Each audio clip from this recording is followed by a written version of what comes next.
button. Nice, nice. Um, there it is. Yep. All right, Sweet. cool. And here we are for another episode of Dualistic Unity Social. Today we are having a live call-in show after this episode of Dualistic Unity Social. I'm sure I'll mention that a few times as we record this episode. I just wanted to start off the episode and say, fuck all our bullshit.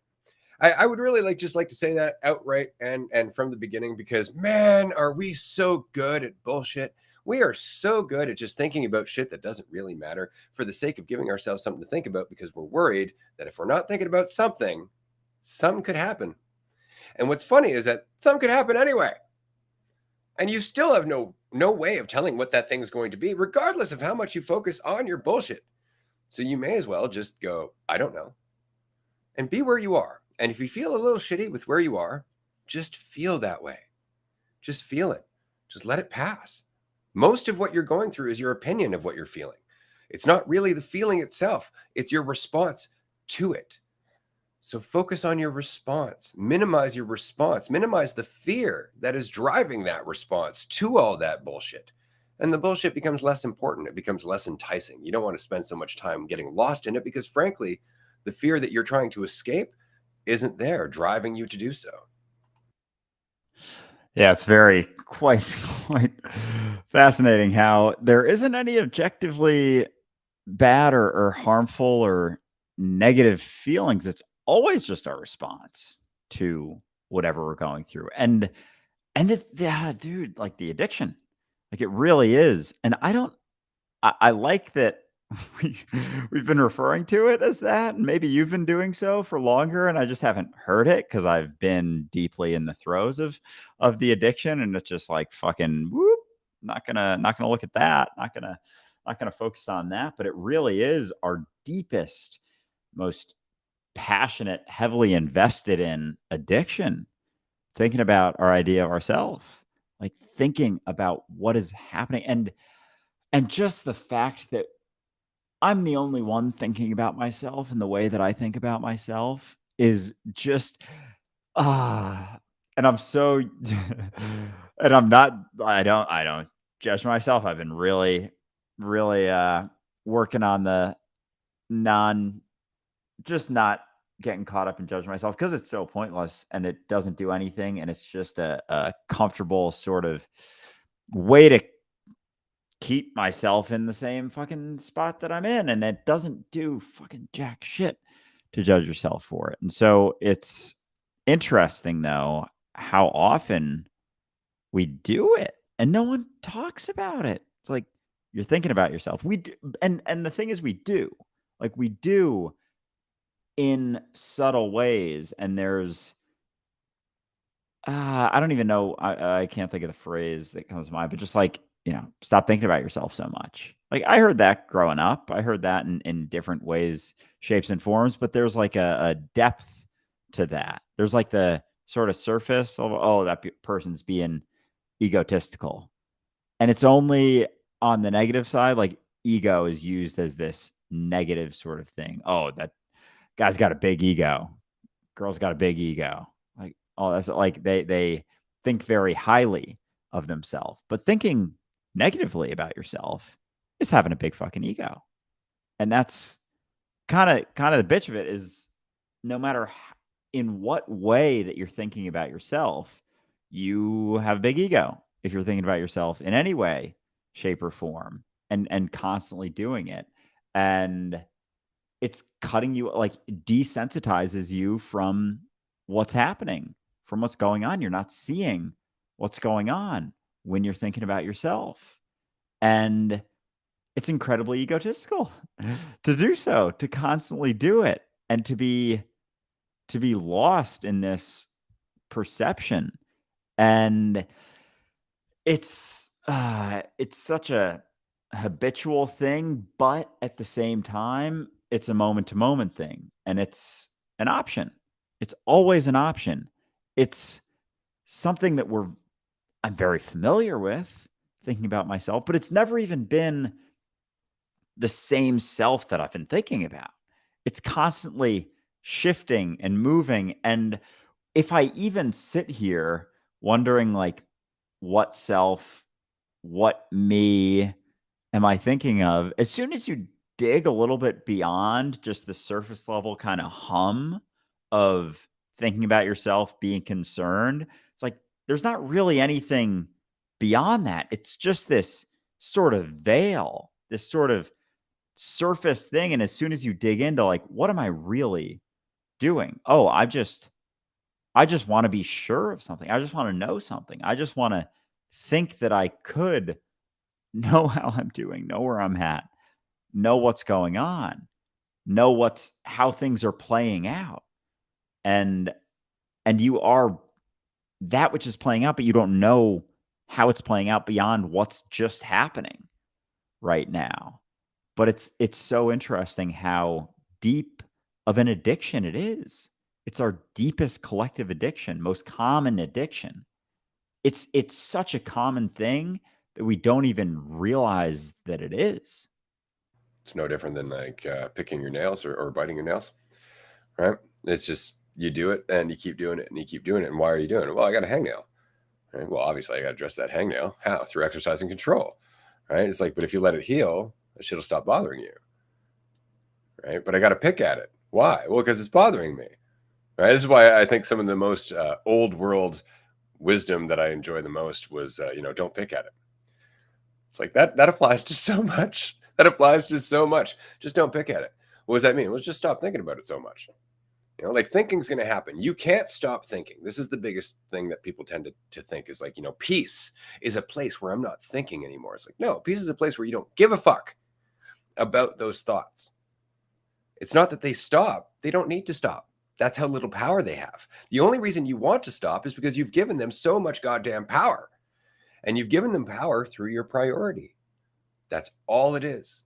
The more you prioritize what thought is popping up with, the more you're going to hear it. It's just like if you're in a crowd and you're listening to each and every voice and then complaining about the noise. It's like you're listening for it. You're creating the noise. You're amplifying the noise through your attention.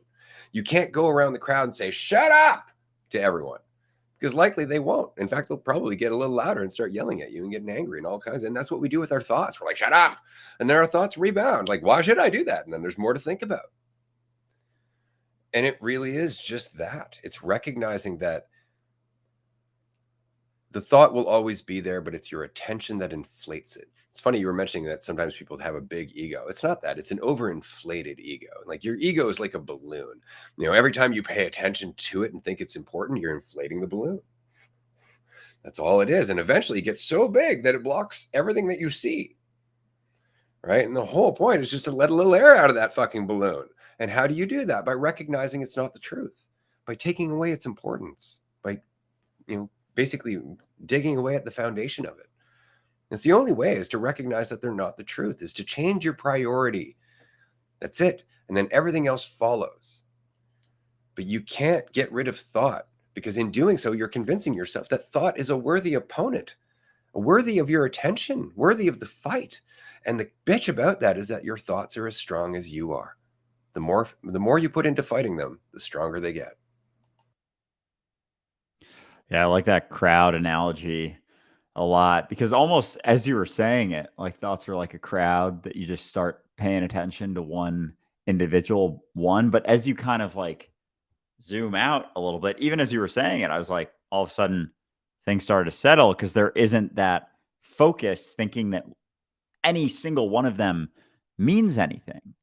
Like it is looking under the hood, it is hearing a crowd of people, and yet you can focus in. That's the thing too, is if you're in a crowd, if you're not focused on any one thing, or like thinking that there is going to be a benefit to paying attention to one person or what one person is saying, thinking you're going to derive some benefit as opposed to just doing your thing, continuing on, there isn't going to be as much focus on it, and then you're not going to hear it in the same way. Like it's still there, the hum is still there, but the weight and the impact isn't. It's like the focus almost opens up a little doorway for something to get in when you think there's going to be a benefit, to focusing in on it. Oh, if I listen to this, if I try and get rid of this, or if I pay attention to this, or any sort of attention, it's like whether you think you're going to derive some benefit or you think it should be gone. It's like you hear a big crowd, you hear one person say something, and you're like, I don't like what that person said over there, 100 feet away. And you run over there and you're like running through the crowd trying to get rid of them. Like you could just leave them and it would be fine and you would be fine. And there wouldn't, and you keep moving, you keep going through your life and it's gonna settle. It's only the focus on it. And how often when you aren't paying so much attention to it or thinking that there's going to be a benefit to certain thoughts, do they really just kind of flutter on by or focus on? I used the example I think yesterday where I was trying to figure out like how long my attention stays on something, like in passing, walking past someone or noticing something that someone's doing. And I was like, all right, I'm gonna see if I can remember that. And I tried to keep it in mind for a bit even and continuing to go about my day. And I couldn't. I was like 5 minutes later, I was like, shit, what was that thing? Oh yeah, I can't even remember. I can't even remember what that fleeting thing was. And yet I think that when a thought comes up and it's something that I don't like it's my opinion that creates some sort of conflict with it. And that's what brings it up. It's like it's all down there. It's all kind of chilling, fine, you're doing your thing. And then I have an opinion about something and it comes right up. And then it's like, oh man, this is a lot. I don't like this. I gotta get rid of this, blah, blah, blah, blah.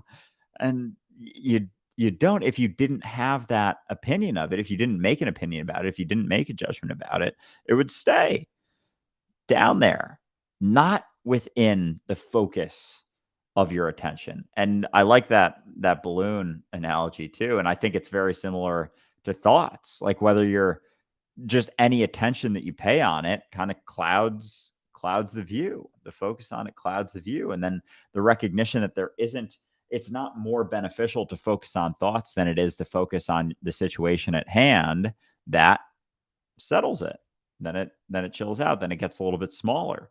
But it's this idea that there is going to be some benefit to looking at it that's more of a benefit than living your life and continuing on, shutting up and continuing on, when there's never more of a benefit to focusing on any little fleeting thought. And it's not to say stop thinking. It's just to say stop thinking that the focusing on the thoughts is going to derive any degree of benefit more so than paying attention to just what's happening right now. I find it really funny, and I say this, and I use the word funny in quotations because it really depends on where you are in this process. This really just comes down to the fact that you are all powerful in terms of your own experience. And we forget that to a very large degree. Like we spend so much time dealing with the thoughts that we are habitually creating that we don't necessarily recognize that we are, in fact, habitually creating them from moment to moment to moment, mostly because we keep looking for them out of habit. We don't recognize that we're the ones doing it. My experience is really based on how much I'm putting into the distortion. It really is based on how much I believe in thought and division and the idea of control and all of this other shit, how much I believe in my identity being able to reflect truth at all, right? Like that's all within my sphere of influence before it goes anywhere else. It starts with me, and it starts with me in every incarnation, in every body, yours and everyone else's. You have a say over your experience. You are the only one, in fact, that does. And if you don't believe so, that's you passing the buck.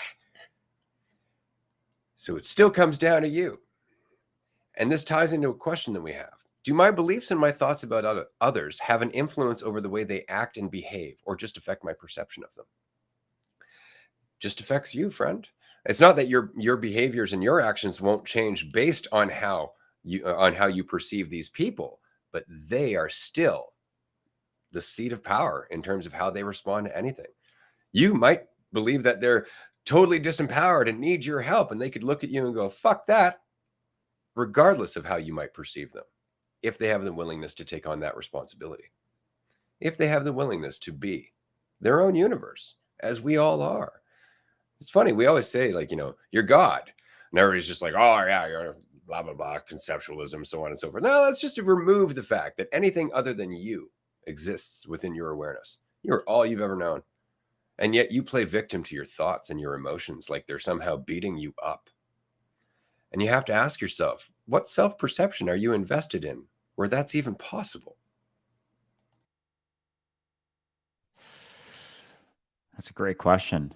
And it kind of actually ties into something I wanted to bring up today with that universal intelligence always being at play in ways that we don't necessarily understand. But there's this narrative, and I certainly was bought into it for a while, that the universe is guiding me and I'm following the universe's signs and blah blah blah blah blah. And like, That's comforting. yeah, right, exactly. And that's the balance, is thinking that there's something separate from you guiding you along. It's like Sky Daddy, it's like, our Father in heaven guiding us along. He knows what's best for us. I don't know what's best for you. And so the balance is recognizing that you are it playing out. You are that intelligence playing out. Like, you're it doing it. And so I think when it's this recognition that it is playing out, it's the realization that you don't know exactly what's happening, but it's still you doing it. Like, no one's holding your hand through it, but things are going on, situations are playing out. You're stepping into certain situations. Thoughts pop up through your awareness. There are things at play. You don't necessarily know what they are, and it's still on you to do shit. It's still on you to take action. Like, I've said this example a number of times, but starting to create content. I had the morning routine thing. Every morning I was like, I wish I created more content. And that was for whatever reason. I had no fucking idea why that was the case. I wasn't necessarily outgoing. I wasn't outspoken. I wasn't like, didn't think I necessarily had that much to share, but there was this sort of nagging feeling inside of me. And you could say like, oh, that was the universe telling you to do it. But it was like, it was just in potential, and it was always just in potential, and I didn't have to choose to do it ever. It was still me that did it, that played it out, that I seized the opportunity or whatever. But it wasn't even that. It was coming from me acting it out. And that's, I think, always, it's not to say that anyone has like a fucking calling or any of that shit, but you have the opportunity to, and not even, I was going to say like follow your passion or intuition, but it's just a moment to moment decision. And the moment that I decided to do it was a momentary decision that I then took over and over and over again. But I look back and I'm like, okay, but there was a moment, a decision where I was like, all right, I'm going to do this now. But then it was like, I'm going to do it. And then I'm going to, first video I made, I was like, all right, I'm going to film it. I'm going to film this. I'm going to post it. I'm going to do this. I'm going to do this. And then it's still all of these things playing out over and over and over, moment to moment decision, and then to continue doing it. There was nothing saying that I had to continue doing it. The friend of mine who sent me Ray's video, like, didn't mean that I had to follow him or look into his stuff at all, but it was in potential. It was an option. Ray reaches out, like, I want to start a podcast. It's like, none of that had to happen or was meant to be or anything. It was just in potential. But so I'm curious, like, because it's not that you're following anything, but there's sort of like things are just constantly bouncing around awareness, and they're always options. And then it's just whether or not you take certain things, but if you don't take that option, you're always making decisions, constantly making choices, deciding to do things one way or another. Even if you just decide not to do something, just means you're deciding to do something else. That's all it is. And so it's not to say that you're getting guided by any means. It's still you making the moment to moment decision to do one thing or another with no certainty moving forward. But it's just that you all like those things pop up in potential, and it's still on you as intelligence at play, as being it at play, have the option to do it or don't. Somewhere in there's a question. I'm sure of it. Yeah, I know. I'm like, so basically, it's like, yeah, because I'm not getting guided by anything. No, It's you me can't be. doing it, but there's Correct. The still. only thing you can do is oscillate in and out of states of responsibility. That's all growing up really is the increasing recognition that you are responsible for the moment of your existence, for each and every moment of your existence. And when we're children, we're learning that responsibility because we don't have all the tools to really take on that responsibility. And then as we get older, we're like, I'm going to do that. And what's funny is that we kind of lead up to those moments by go, next time I'm going to make that choice. Maybe not this time. Now I'm too afraid. Right. And we go through this series until finally we're like, I made the choice. And then it changes our lives. And we're like, Jesus, what changed my life? It's like, you did. You did. But I will admit that because the moment where my life changed was such a stark from white to black or black to white, however you looked at it, it was just a radical fucking shift all in one day. It will really depend on how I'm looking at myself on any particular day, on whether or not I'll perceive myself to have been woken up or chose to woke up. Right. And it really is just the narrative I'm holding on to today. Whether I want to be a part of something bigger or I'm willing to just be on my own, whether I'm willing to just carry on and not give into my fear and my assumptions and all that stuff, because that's what you are. You are change. You are change. We describe it as being part of the flow, but it's just being you. That's the problem with all this symbolism. It's the problem with all of these clever words about, being part of the universe and all that stuff, is that it really just means being you. That's all you are. You are existence. Without you, there is no existence. People really have problems with that one. They're like, well, no, if I wasn't here, everybody else would be. Are you sure? Are you sure? We talked about this in the very first episode of Dualistic Unity. Are you sure you're not the only fucking thing that's here and this is all a product of your dream? Are you sure? And we're like, yeah, absolutely. That's your fucking problem. That's your problem, is the fact that you don't even want to look at it, which means you're holding on to this idea of you, which makes you so certain the answer must be no. And that idea of you is the limiting part. That idea of you is what you're focused on. You are maintaining your own limitations. You are maintaining your own illusions just so you can avoid the possibility that you are all you've ever known. That's it. And so with yeah, because there's you can't, as much as someone can be like, oh, you can't. But if you maintain this concrete idea of yourself, that has to be your response. It has to. Because if it's not, if you're like, well, maybe it is all there is, then all of this is just you. That's it. And so there is your empathy for everything. That is the recognition of unity. Everybody tries to recognize how everything's part of one instead of just recognizing it's just fucking you. And your idea of yourself is what makes everything else appear divided. That's all it is. It isn't until you have an idea of you that everybody else is them. Right? Otherwise, everything just is. We are all one. We are not our idea of ourselves. We are not our divisive concepts. We are not these ideas. We're not. We just hold on to them because the alternative is that you are not what you think you are and that it's possibly just you forever.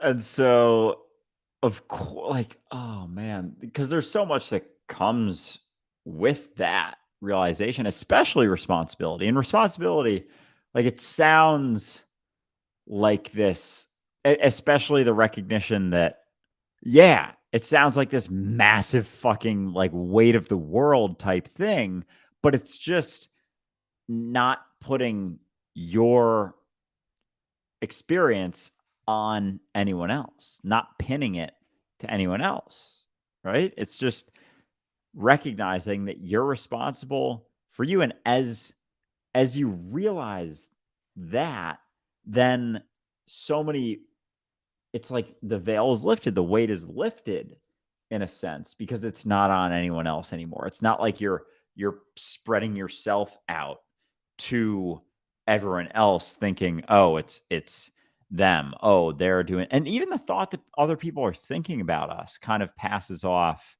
some of that responsibility in a sense, like, oh, they're thinking this and therefore I feel this way, and therefore, and it's like a subtle passing of responsibility almost. And but it's the most empowering thing you can ever you could ever realize, is that your experience comes down to you. And so it's incredibly important to recognize that. It's the most important thing you can ever do, because that's just it. And then, the triggers and all that, it just, everything about your experience, like, because it is just your response moment to moment to moment to moment to moment to moment. And that, the, not to say that happiness is the answer, but you always have the option to shift just even a little bit, to Yeah. relax even just a little bit. And here's a great question to ask yourself. Would you want to do this thing if you were already whole and complete? That changes everything we do, because so much of what we do is trying to pad or reinforce that idea of me rather than the reality of me. That idea of me always has a need. It always comes from a sense of lack, because the idea is divisive. Therefore, I cannot be complete so long as I am thinking about myself. I cannot feel whole so long as I am entertaining a fiction that I am something separate from everything else. The observer and the observed are one until the observer decides it's not. And all of a sudden, it cuts its own potential in half. It cuts its own efficacy. It cuts its own level of fulfillment. It cuts its own attention. Everything gets cut by this simple idea that I am this and therefore not everything else. Not everything else. And so much of what we think about, so much of what we do is based just on this idea of myself rather than the reality of me. The reality of me is that I'm whole and complete right now. If you don't like me, why is that a threat? Why is that something that bothers me? That's the question. And it's ultimately because I'm feeling needy. I need the validation. I'm looking at myself. See, I'm thinking about myself. Therefore, there's a division. Therefore, there's a fear. That's really all it is. Somebody was asking a little earlier. So if it all comes back to me, can I just decide to change? I got one better for you. You don't even have to. You are change. You're changing all the fucking time. Can I do better? How do I actually begin to do better? First things, let go of the idea that you can do better, because that's what's fucking you up. That's what's cutting off your attention on what you are doing, is the attempt to try and be more. Being what you're doing right now. Pay attention to what you're doing right now. Stop trying to become something. And what you'll notice is that your attention in the present leads you to being the most efficient motherfucker you could possibly imagine. Everything you want to do is here in the present. Everything you want to be is here in the present. It's who you are when you're not trying to be something. But you see, then we let go of trying to be something, and we're not immediately fucking masters of the universe. And we're like, oh, well, that can't be working. Give it time. You've spent 20, 30, 40, 50 years of your life investing in thought. How about investing in presence? See where that goes. How much time have you really spent just letting go of time?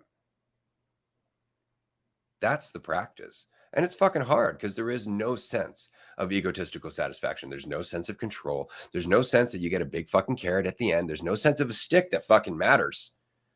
It's really on you. It's on you to make the most of this moment. And if you're afraid, that's what you're making of this moment. That's the trick.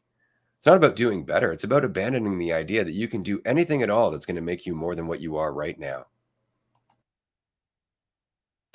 Well said. And even that you can do anything at all besides what you're doing right now. Like, you can't do anything else. You can't go anywhere else. You can't be anything anywhere ever other than where you're at. Like, you're not going anywhere. So the idea of doing better implies that there must be a way to measure something relative to something else. There isn't anything else besides you here now. Like, this is it. This is your entire fucking experience. This is eternity right now, right here, right now. And so it's got to be just your response to this. You can't respond to anything else. You can't respond to a different thing. You can't respond to another moment. You can't respond to another situation. Like, you've never experienced another moment, situation. You've never had another experience other than you here now. And as long as you're maintaining some conceptual ideas, like, you're going to think that you can. You're going to think that you can do better. Like, better relative to what? Who, where, when? It's like there isn't another thing that you're going through, that you're dealing with. Like, even that, like, you're not dealing with anything. Like these grand sort of big situations. Of course, if you play it out and you're like, "Oh, I'm in this situation," and you want to describe it, sure, you want to say the whole grand scheme of your life and all these things, but it's still the moment to moment response to the things that you're going through, the thing that this right now. And the whole story doesn't exist if you're not looking for it. Like, if you're not looking for a story, if you're not trying to figure out what the story is, if you're not trying to figure out what's happening, it's not there. Like, it's not there. And that's been tripping me out the last couple of days, because, like, things do come up. Things will come up.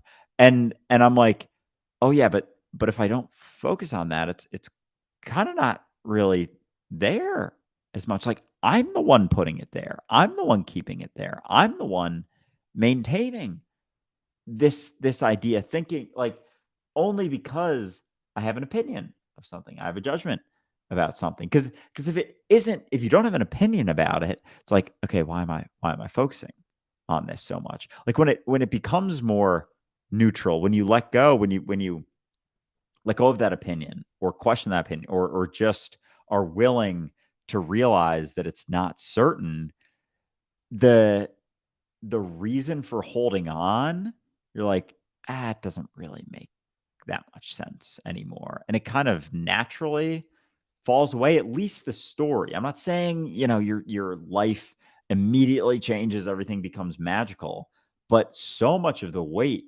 drops when you realize that, oh, I'm maintaining this story. I'm the one who has this idea of this situation. That's just my little tiny minuscule perspective of something. And I'm giving it all the fucking credence in the world. All the weight of the universe is on this. And my belief that my opinion is fact, that my opinion is truth, that my opinion is the all and everything. Of course it's not. What? Of course it's not. And without it, there isn't quite so much of a story there. There isn't quite so many things that can weigh you down. It's like, my judgments and opinions are the weight, believing that they have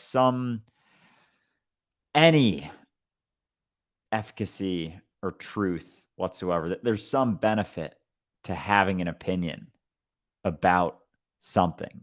I'm not saying, like, opinions on events or whatever. I am saying that, but I'm saying, like, moment to moment opinions on how things are going, like waking up, and then and that was one too, because I set my alarm, like, really early this morning, and I was like, could barely open my eyes, and I snoozed it for another bit. There was a time in my life where I would judge myself for that, and the recognition that even that, like, if it's a decision that you make, fucking make it and do it, and stop making a whole fucking story on top of it, because you don't know. You had this idea that it would have been better to wake up early, even if you sleep another hour. It's like, there's nothing saying that sleeping another hour is worse than sleeping less than an hour, and there's so many other factors at play, and you have no idea. And that's, I think, what I realized with intelligence always being at play in ways that we don't understand is even when you feel like you're being a lazy sack of shit. It's like, you're not. That's your opinion. And you're just weighing yourself down. And there could have been so many things. You get up a little bit earlier, you leave the house a little bit earlier when you wanted to, would have gotten you there on time. You get in a car accident on the way to work, as opposed to being late. It's like, which one is better? It's hard to say that one would have been better if something played out like that. And so whatever's going on is what's going on. And it's just your fucking moment to moment response to it. It's not this grand thing of oh, this happened and this happened and then this happened. And it's like, and you're making the assumption that it would have been better if those things didn't happen. And you can't actually say that with any degree of truth whatsoever. So you can drop that shit. And when you realize that, it's like all of the weight starts to come off. But it's like I never take the second to be like, oh yeah, I can drop. I don't know. I don't fucking know. I actually don't know. And then as that drops, then things get clearer and you see things a little bit more clearly because you're not putting up this wall, getting in the way, causing you to be desensitized to the moment at hand because of this whole fucking truckload, like semi truck after semi truck after semi truck of your opinion of how things have gone and how things have been that you're pulling along with you across the fucking interstate as you go. You don't know if any of that shit would have been any better, if it had been any different whatsoever. And then you cut it and you're just driving that little funny looking front part of the semi truck. There's so much less weight.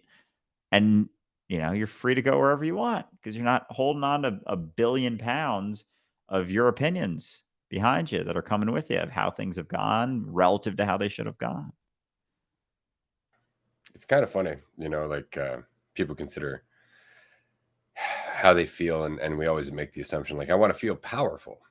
But we look at that in the perspective of like you feeling powerful. But the true power comes from just recognizing that you are all you know. You have always been all you know. The buck stops with you. You're the one you have to sleep with tonight. That's pretty much it. And it's just that we're trying to pursue something, and in doing so, disempowering ourselves. I need to be more, therefore I'm less. And that is the implication immediately. Somebody was asking here quickly. I'm assuming when you guys say your, we're not referring to the physical ideas of who you are. I want to say this one more time because I know we've covered it a few times. We're not referring to any idea. We're not referring to any idea at all. Doesn't matter if you want to say physical or spiritual, doesn't matter. If it's an idea, it's not what you are. You are what remains without the idea. Just that you happen to be me, because everything is. So I just wanted to address that really quickly. We have a few minutes left here for this show, but I want to remind everybody that we're going to be continuing at the top of the hour with a call-in show. You can join us, twitch.tv/Dualistic Unity. You can also join us on YouTube because we'll be live streaming there as well. And you can get on to the show for up to 10 minutes, ask your question, share your insight, whatever it is you'd like to do. Maybe air a grievance if you have them. Bring it. And aside from that, it's just a good chance to have a conversation and see where it goes, to allow intelligence to play without preference and opinion as to where it's going to go. And so if you'd like to call in, we'd love to hear from you. You can join us at the top of the hour, 6 p.m. Eastern time. We've got about 5 minutes left here, but I just wanted to mention that very quickly. You don't have to register or anything like that. And it's not a roundtable episode, which means you don't have to be a Patreon supporter, but you do get a limited time to be on the episode. And it is an episode, which means that if you don't want people to hear you after the fact, don't call in, because we're going to be promoting this later. And there is a form that you have to fill out saying, I know that this is going to be public. So fair warning. Yeah, those are a blast, the call-in shows. So hop in early because it's usually, as always, slow build, and then we have a queue, and then we run out of time. So if you got things to say, like Jazz, hop on early. Looking forward to seeing you there, Jazz. But yeah, the whole idea of you and your, and what are you referring to? Are you referring to, your your body, your higher self, your deeper self? Who's talking when you speak? Is it the universe, or is it you? It's like, it's you. It's you, but it's not the idea. And that was it's so interesting, because I used to wonder about that. I was like, okay, when I think early on in Dualistic Unity, I probably asked about, like, okay, well, when I'm talking, like, who's talking? Because I still had a very much an idea. And so I was like, okay, so is it Andrew talking, or is it the deeper me talking? It's like, Andrew's an idea, a label, a name, a story. You've always been you. You've always been you acting out reality. Like, you are it. You are it. You are always speaking as the whole, from the whole, but just you. Like, it's just you doing it always. There's no, like, not you. We were talking yesterday about the non-duality teachers and all that stuff, and how there's like this avoidance, this resistance to yourself, in a sense. Like, oh, I'm not me. There is no the funniest one is, there is no me. There is no me sense. There is energy at play. It's like, no, I'm it's an you. energetic contraction. Yeah. Oh, I am nothing everythinging. It's like, oh, Jesus Christ, you are using some serious mental gymnastics there to avoid being yourself, to thinking that you're being something. You're maintaining an idea of yourself while disregarding the fact that you're you, and you're always you, and you've always been you. And that's never what you think. You're always you, and it's never what you think. You're always yourself, but it's never what you think. And that's just it. And that's that's where the freedom lies, is you can't not be yourself. You're never what you think. Your opinion of yourself is never correct. You're never what you think you are. And so when those judgments, when those ideas, when those perceptions, when those measurements of how you're doing come up, they can't be the truth. But you're always yourself. I want to toss in on this quickly. We have 2 minutes left, and somebody left a comment that addresses exactly what you're saying, and it's really important. Okay, you're being funny. Go even deeper than that. How fucking seriously do you have to take yourself? Like, there is nothing more divine than a good hard fucking laugh. There is nothing more whole than the ability to just let go and relax. Like, you're being funny. Go deeper than that. Be more cerebral. Be more intelligent. Sound like you're all spiritual and high minded. It's like, no, laugh. Laugh at yourself more than anything else. Laugh. Keep it light. Otherwise, it's just you wanting to feel self important. In which case, fucking enjoy. Because now you have something to defend. Now you have something you got to maintain. Now you got a reason to go out and compare yourself to everyone else, to give yourself a little bit of fucking ego boost and fucking tickle your taint. Because that's all you're doing. That is all you're doing. Laugh. And if somebody just being funny bothers you, ask yourself why you're not laughing too. Well said. I think the ability to laugh at yourself is arguably one of the most the deepest thing you can ever do. Like, it really is. You can talk about all the stuff, and it's funny, because as we've been like uploading all those Apple episodes, I've been seeing older episodes and just realizing how much it was all about, like, universe, awareness, everything but fucking me, everything besides myself. Oh, can't. And now we've almost come full circle, in a sense, to, yeah, that's Where we fun to started. talk about. Yeah. This is where we started. Episode 1. It's just you. Yeah. That's where we started. And it's always that. And the thing is that there's a fuck ton to talk about. There's so much there.